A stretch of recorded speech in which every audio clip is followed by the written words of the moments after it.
At the edge of the world is a land drowned in miasma and crawling with beasts. The monsters reign supreme, and humanity, well, they're barely tolerated.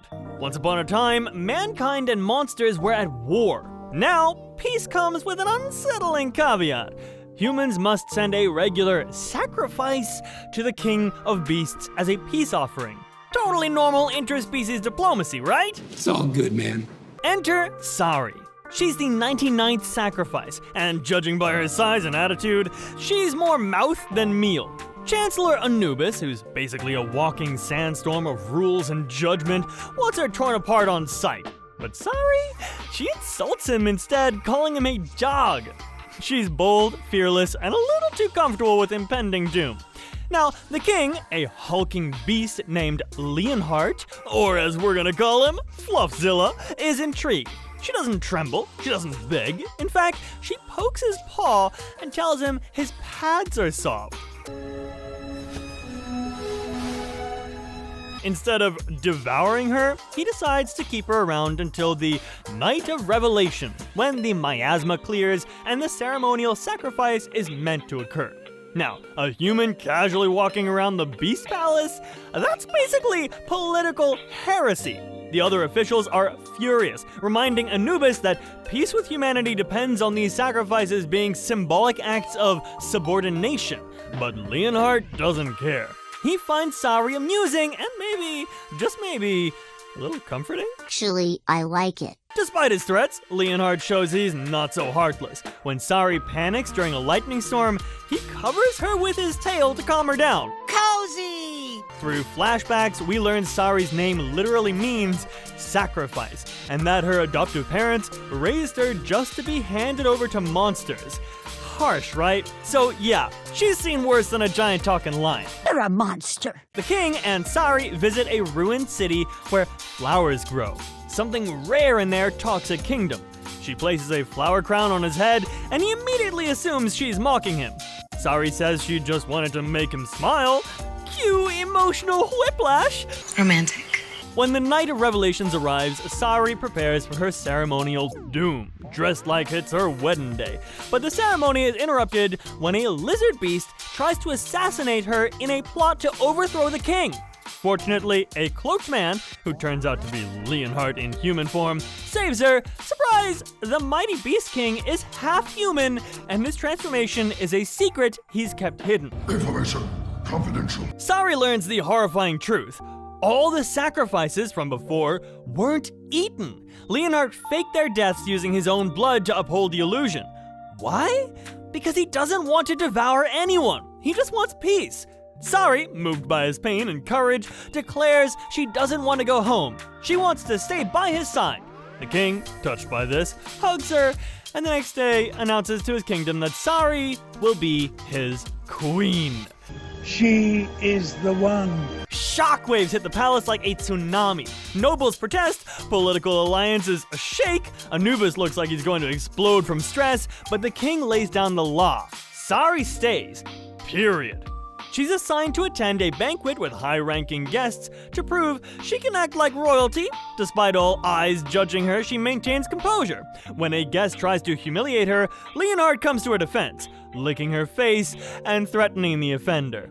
It's weirdly affectionate, kind of like courtship, if courtship involved claws. If you're liking this recap, join us, hit that subscribe button. Sari isn't just lounging around in fancy dresses though. She helps clean, serves food, and wins over the kitchen staff. She even faces sabotage. A chameleon beast trips her, causing her to spill wine on the king.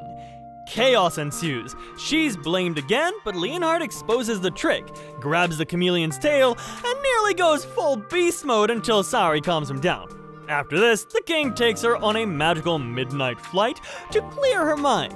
They talk about their roles, their burdens, and their need for one another. Sari reminds him that she's already part of his world. He tells her he only feels free when she's with him.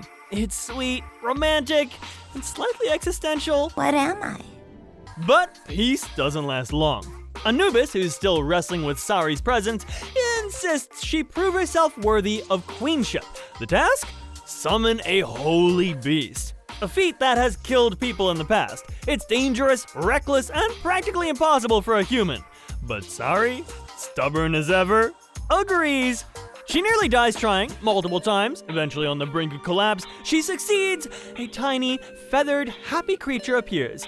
Bennu, a holy beast who claims he was once a majestic phoenix. Now he's more like an over-caffeinated parrot. Still, Sari gains recognition, and Anubis starts to soften. Well done. Next test, diplomacy. Sari travels to a vassal state to bless a newborn prince. There, she meets a young girl named Tetra. Bitter, neglected, and convinced she's unwanted, the girl climbs a tower, planning to end it all. Sari catches her mid-fall and tells her she's glad she was born. Emotional wounds begin to heal. Sari blesses the baby, winning over the local queen and the people's respect. Her influence grows. Even the nobles begin to question their biases. But before she can enjoy her success, someone from her past returns. Ilya, her childhood friend and resident angst factory. Ilya doesn't trust beasts. He believes the king will hurt Sari and tries to rescue her by force. Things escalate, he kidnaps her, Leonhard tracks them down, they fight, Sari gets in the way, Ilya realizes he's only pushing her away with his hatred. Defeated, he lets her go and walks off into the night. Then comes Fenrir. He's a rejected prince with a god complex and enough fire magic to level a small country. He declares himself the new king and kidnaps Sari.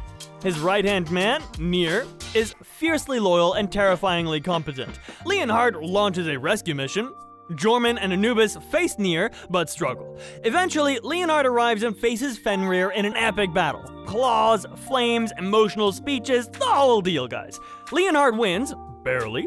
But the real twist? Nir kills Fenrir to fulfill a death pact, then disappears. What I just saw about what I just saw! As the dust settles, Set, an ambitious official, makes his move. During a public speech, he uses magic to clear the miasma, revealing the king's human form to everyone. Panic erupts. The people, previously unaware, now question their ruler. It's over. We are screwed. Set declares himself acting king and throws Leonhard and Sari into exile. Sari refuses to give up. Not so fast. With Lanto, her newly appointed guard captain, Bennu, and some old allies, she sneaks back into the palace to uncover the truth behind the king's lineage. They find an old archpriest who reveals the real secret. Leonhard is of royal blood. He's the child of the king's exiled brother and a human woman, adopted in secret because the late king had no children of his own. But Set doesn't care. He traps the king in a magical barrier, tries to execute him, and prepares to reshape the kingdom under his new supremacist regime. Sari arrives just in time, breaks the spell, and helps Leonhard transform back into his beast form. They confront Set together. During the battle, the truth is revealed publicly. Set was never loyal. His lineage was fabricated. His mother raised him with false expectations, and his obsession with power led him down a bitter path. Realizing this, Set breaks down. Sari comforts him, telling him that his life still has value. Set is taken away, peace is restored, the people accept Leonhard as their true king, beast, human, or both. Anubis apologizes for his past doubts. Leonhard tells him he always waited for his approval. Unexpected and... The two reconcile, Jorman and Lanto train together, Amit and Jorman grow closer, and Sari? She finally becomes queen. She and Leonhard marry, their union is celebrated across the kingdom, and years later, they have a son, Prince Richard, who can freely shift between human and beast form. He's chaotic, curious, and adored. So cute.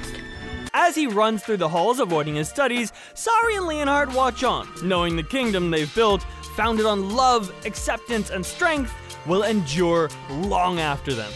And that's how a girl who was supposed to be a sacrifice became the queen who changed the kingdom. From pawn to partner, from offering to ruler, Sari didn't just survive, she redefined what it meant to be strong.